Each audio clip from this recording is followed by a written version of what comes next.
Good morning दोस्तों।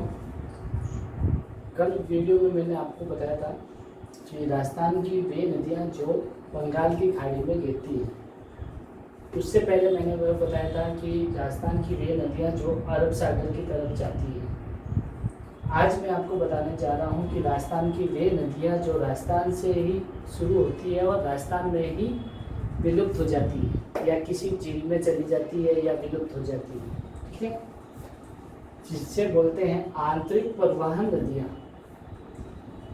ये 7 नदियाँ हैं टोटल।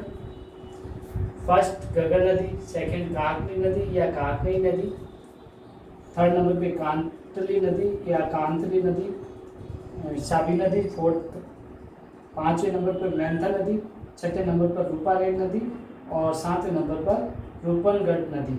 ये 7 नदियाँ हैं जो राजस्थान से शुरू होती है और राजस्थान में खत्म हो जाती है। ठीक है, सबसे पहले अपन बात करेंगे गगन नदी की। ये है आपकी गगन नदी। ठीक है, इसे सरस्वती नदी भी बोलते हैं, मृत नदी भी बोलते हैं, लेटी हुई नदी भी बोलते हैं और राजस्थान का शोक भी बोलते हैं। क्यों? कि यह नदी अब नहीं बहती है। ये आंतरिक नदी है, जमीन के अंदर है, बहती नहीं है। ये अब नदी मर चुकी है। ठीक है, ये नदी हनुमानगढ़ गंगानगर के बीच में से होकर निकलती है और यहाँ पे कालीबंगा सभ्यता के किनारे से होकर ये नदी निकलती है ना। यह नदी की इस नदी का उद्गम तो वैसे हिमाचल प्रदेश में शिवालिका की पहाड़ी कालका माता मंदिर के पास से इसका उद्गम होता है। फिर ये राजस्थान में हनुमानगढ़ होते हुए गंगानगर होते हुए इसका अंतिम स्थान होता है जहाँ विलुप्त होती है, वह अब्बास, फोर्ट अब्बास यानी पाकिस्तान में है। फोर्ट अब्बास जगह का नाम, वहाँ पे यह विलुप्त हो जाती है। ठीक है, समझ में आ गई ना।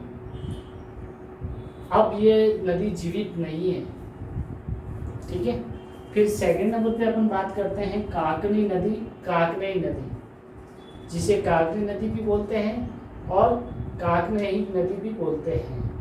ठीक है, इस नदी की बात करते हैं तो ये नदी है जो ये वाली।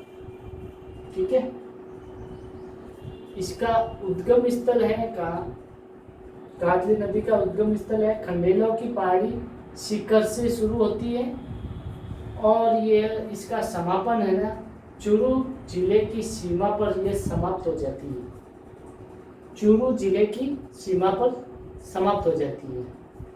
इसलिए कहते हैं कि राजस्थान का एकमात्र जिला ऐसा है जहाँ पे एक भी नदी नहीं है, वो है जिला चूरू। चूरू में कोई नदी नहीं है। बाकी कोई भी जिले में चले जाओ, आपको कहीं ना कहीं कोई जरूर एक नदी मिलेगी, लेकिन चूरू जिले में कोई भी नदी नहीं है। ठीक है, ये खंडेलों की पहाड़ी से निकलती है सीकर से और चूरू की सीमा पर, चूरू जिले की सीमा पर ये इसका समापन हो जाता है झुंझुनू में। ठीक है, फिर बात करते हैं अपन कांटली या कातली नदी। कातली बता दी है मैंने, सॉरी, है ना। फिर काकनी या काकनेई नदी की बात करेंगे अपन। काकनी और काकनेई नदी, जो यह नदी सीकर को 2 भागों में बांटती है। सीकर के दो भागों में बांटती है। यह नदी कातली है जो सीकर के 2 भागों में बांटती है ना। यहाँ से एक भाग ये, एक भाग ये। ठीक है,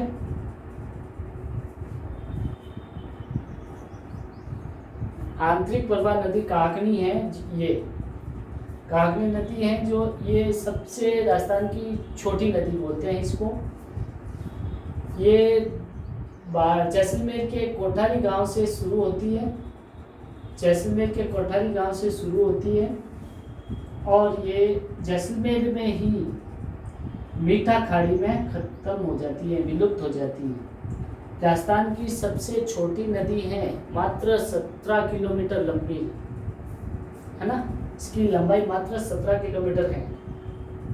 फिर हम 4 नंबर पे बात करेंगे साबी नदी की। साबी नदी है आपकी ये साबी नदी है जो जयपुर से शुरू होती है, सेवर की पहाड़ी से इसका उद्गम स्थल है, जो ऊपर की ओर अलवर होते हुए जाती है। अलवर की इसे सबसे बड़ी नदी भी बोलते हैं। और इसका समापन होता है हरियाणा के अंदर गुड़गांव पटौती। हरियाणा के अंदर इसका समापन होता है गुड़गांव में पटौती नामक स्थान पर। ठीक है, साबी नदी। फिर इसके बाद में हम बात करते हैं 5 नंबर पर मेंथा नदी। 5 नंबर पर मेंथा नदी। मेंथा नदी है जो ये नदी है मेंथा नदी। इसका उद्गम है मनोहरपुर, जयपुर से, यहाँ से इसका उद्गम है। इसका समापन होता है अजमेर की सांबर झील में। ठीक है, मेंथा नदी का उद्गम स्थल कहाँ है?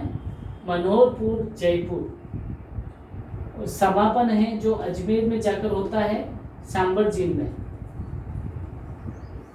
ठीक है, और इसी प्रकार एक और नदी है जिसका समापन कहाँ होता है? सांबर झील में। एक तो मेंथा नदी का समापन होता है सांबर झील में, दूसरा है रूपनगढ़ नदी है जो रूपनगढ़ नदी, 7वें नंबर की रूपनगढ़ नदी की बात कर रहा हूं मैं। ठीक है, ये नदी, इसका रूपनगढ़ नदी का जो है वो क्या कहते हैं ना, निम्बार्क संप्रदाय की प्रमुख पीठ सुलेमान इसी नदी के किनारे स्थित है। इसका उद्गम स्थल है अजमेर के सुलेमान किशनगढ़ में इसका उद्गम है। अजमेर में ही इसका उद्गम है और अजमेर में ही इसकी सांबर झील में ये जाके मिल जाती है या इसका समापन हो जाता है।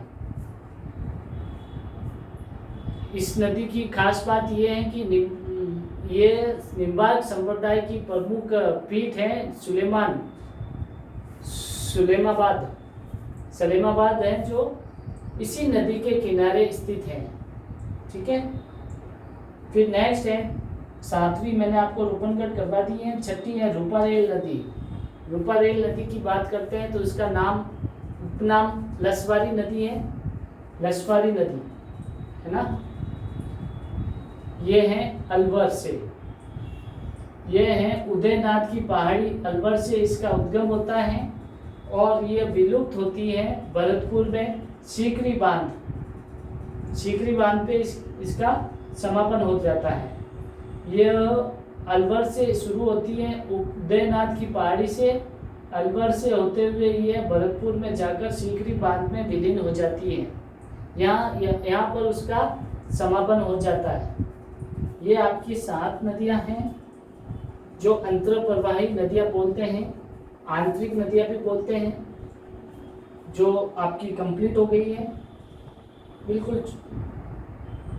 1 2 3 4 5 6 ये 7 नदी। ठीक है, जिसमें से क्वेश्चन पूछे जा सकते हैं कि ऐसी कौन सी नदी है जो सांबर झील में जाकर मिलती है। तो रूपनगढ़ नदी भी है और मेंथा नदी भी है। दो नदियां हैं जो अजमेर के सांबर झील में जाकर मिलती है। ठीक है, ओके, थैंक यू।